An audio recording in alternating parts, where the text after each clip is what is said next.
What is up, guys, and welcome back to a brand new YouTube video in which I will be describing to you how I almost died while I was 6 years old by my mum bringing me to a theme park which hadn't even opened yet, which was next to an airfield which closed down in World War II, and it was pitch black and we almost got run over by 10 cars. I almost died in like 5 different ways, and all because my dad had probably drank way too many shots of vodka.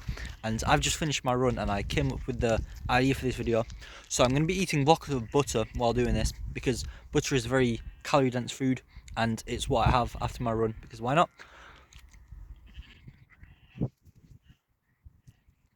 It's actually full of micronutrients like vitamin E and vitamin K, and micronutrients like, I don't know, I'm not going to name them because I don't know them, but I just eat butter because I feel like people ask me why I eat butter will say that it's full of unhealthy cholesterol, while it's actually full of the good kind of cholesterol.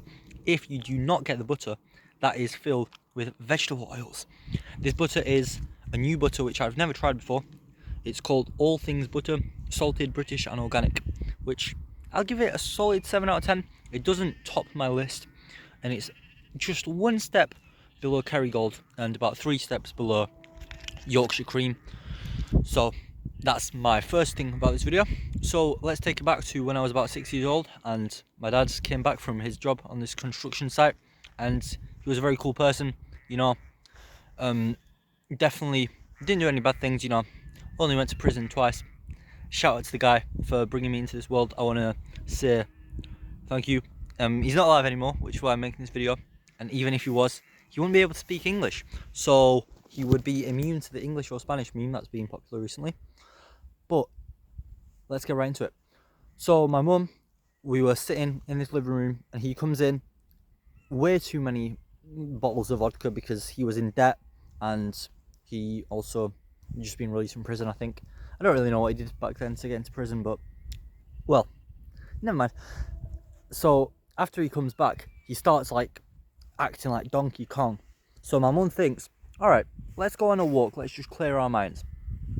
And I'm 6 at this point, so I really can't walk very far.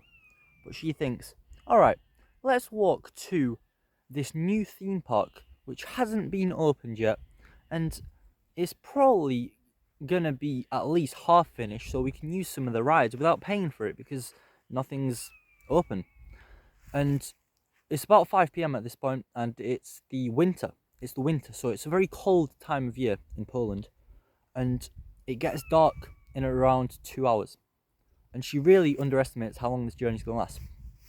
So there's a bridge which leads down to the construction site of the theme park, and this bridge acted as a tunnel or a bridge, like an arch, and then underneath was an airstrip that was used by the Polish army in World War II. Hold on, I just don't want to get ambushed by this farmer.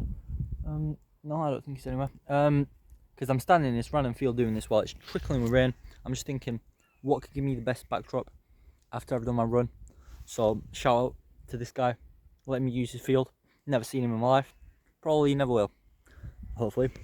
So we're here and we climb down this bridge, my mum guides me, and then when we get to the bottom, turns out a bit of the bridge is broken, obviously, because the airfield's been demolished. And when we get down, we can't get back up because my mum isn't a professional athlete or anything. She can't even run more than 200 meters without stopping, especially back in the day. So we get down and she thinks, oh, this is not a good idea. We are now at least like 8 kilometers away from home, and it's dark by this point, and we've just climbed down this bridge and we've got no option to climb back up. So then we walk along the airstrip, over the barriers into the theme park, and when we get into the theme park, I'm having a bit of a fun time, but I'm also thinking, when is Guinness World Records gonna be on TV? Am I gonna get back to see it tonight? While this is happening, my dad comes out of the house and is walking in the same direction. And we are in this theme park and it's pretty chill. We're not worrying yet, but you have the bridge, you have the theme park, and separating the theme park from our area is a huge motorway. It's about 4 lanes on each side, which will be 8 lanes, and there's a barrier in the middle, and there's like a gas station thing which was closed down because it wasn't a 24/7 one.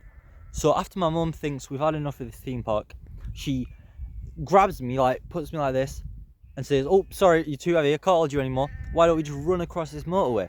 I say, "Yeah, sure, why not?" So we get across and we run, and we almost get killed by about 10 cars, but I don't really care at this point. Hold on, where's this farmer at? And while she thinks that there'll be some housing at the end, and then she'll know where to go because we lived in this city for my whole life, which is 6 years. No, there's a huge cornfield. Imagine you're in the state of Iowa or Nebraska and there's just a huge cornfield. And this cornfield does not end. So we've entered this cornfield. On the other side is a big motorway. On the other side of the motorway is a theme park which hasn't even opened yet. And then you can't get out the other way because there's a bridge that's collapsed. So then we're in this cornfield and my mum thinks, why don't we start singing prayers together because I don't know if we're going to make it out of this. And keep in mind, we didn't have like any phones back then, and we definitely didn't have a phone that was alive in battery percentage, and definitely didn't have any Google Maps or anything. So we're stuck in this cornfield, it's pitch black, and I've got no food, no water, no nothing. I'm about 6 at this point, and start singing prayers, keep walking through this field, and then we realise we've been doing circles the whole time because the corn is taller than my mum, and my mum's about 5'4", which is absolutely perfect. We can't see anything, so we're just pushing through the corn like this. Hold up, this might be a good example. So imagine it's like this, you know how it is. And then we think, hold on, what time is it? This might be past midnight. We might have been out for 7 hours already and had nothing, and we don't know where the housing area is. So that's a pretty scary point. And then my mum says, all right, we're gonna sleep here, we've given up, we've walked way too far. And then we sleep in a cornfield for the night.